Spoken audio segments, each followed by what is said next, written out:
Good evening. As we are here before you, some of us may be wiping our sweaty hands, on the verge of tears, or more importantly, thinking about the next chapter in our lives. One thing all of us graduates will achieve during the next few months, whether we know it or not, is to do a little graminage. For those moving out, it will be a time to lug all of our belongings to a new home. Others will clear their vehicles of dirty practice clothes, clean out pizza crusts under the seat, or touch up a few scratches on the outside. Others will just tidy up and rid their rooms of the clutter from senior year. But there is something else we all need to organize, a task that we don't think about as often as we should. That place is your wallet. What's in your wallet? No, this isn't a Capital One commercial, but rather a question that I urge all of you to think about. Your wallet probably contains your license, some old receipts, pictures, and a debit card. Each of these pieces of paper and plastic is very important. It shows that we are legal to drive, describes who we are, shows what we have bought, reminds us of whom we love and appreciate, and what we have the means to purchase in the future. As each one of us is so intricately different, none of our wallets are identical. Throughout the years, we have become unique individuals. Each of us has established the values, interests, and beliefs that make me who I am, and you, all of you, who you are. I'd like to take the time for all of us to do a different kind of graminage and reflect on these past 13 years. The state uses your license for identification, right? But do you know what your true identity is? Do you know how to be yourself and not someone else? With millions of us on this earth, our identities were meant to be different. The pressures and molds that society has formed often build a barrier that encases who we really are. As we've been alive for only 18 years, there is still much to learn before we understand our true identities, but thus far, we have set the building blocks to our destined future.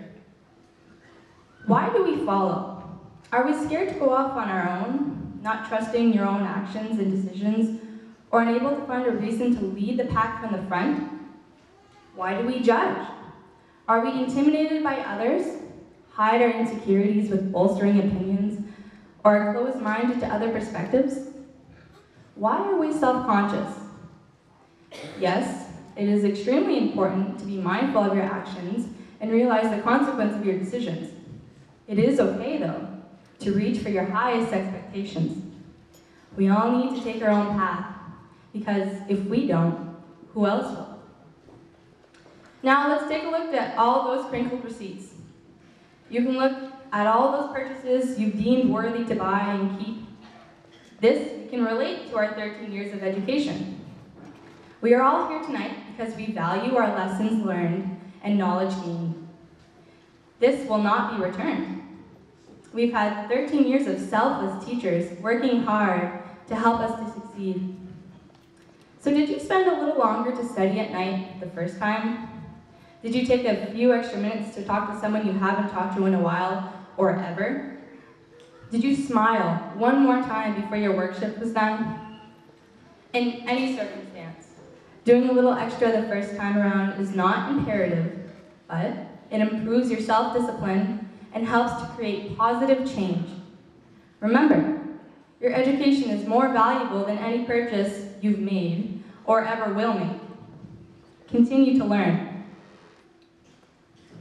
As you flip through those pictures of family and friends, ask yourself, have I been doing everything I can to be the best I can be, not only for myself, but for everyone around me? No one can answer this question except you. Where did I set the bar? What values mean the most to me? And what progress and development have I achieved up to this point in my life? We live in the valley. We are valley people. We are strong workers, stubborn at times, and not afraid to travel the extra mile, literally, and with family, mimicking a Griswold vacation. During our time here at CHS, we've been offered many opportunities, but it was up to us to take them, to feel that determination of someone pushing from behind and realizing it was you. From finite art to honors advanced calculus, we as individuals were given the opportunity to learn many things. And it is our responsibility to pass that on to those around us. We must always apply our best efforts each and every day. We may also find some cash, a debit card, or a paycheck in our wallets. This reminds us of the work we have done and the work we will be involved with in the future. Eventually, we will each find an occupation that fits who we are. Having attained a love for skiing, I wanted to reach out and get some career advice from someone I look up to. So I contacted Russell Currier, a 28-year-old from Stockholm, Maine, an American biathlete who competed for the United States at the 2014 Winter Olympics in Sochi. So asking if he could give one piece of advice. This was his reply. If I could give an inspiring high school graduate from Northern Maine some advice, in my experience, I would say that your starting point is never a limiting factor.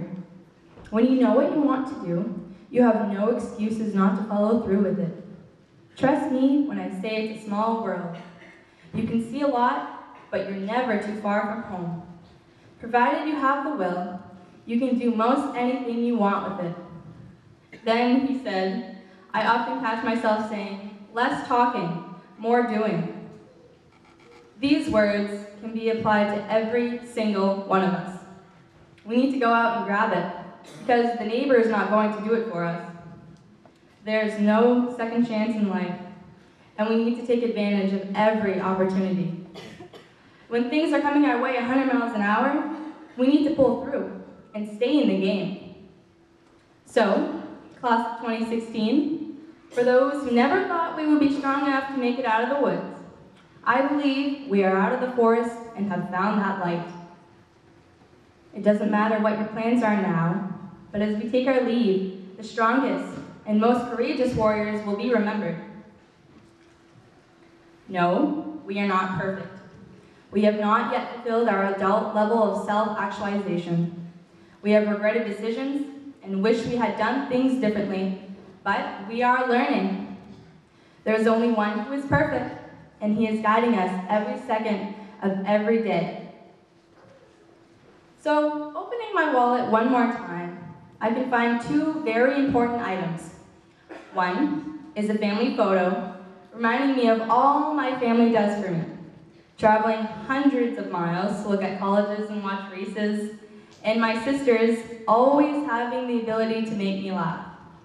I will never be able to repay them or express how much they mean to me, but thank you for everything.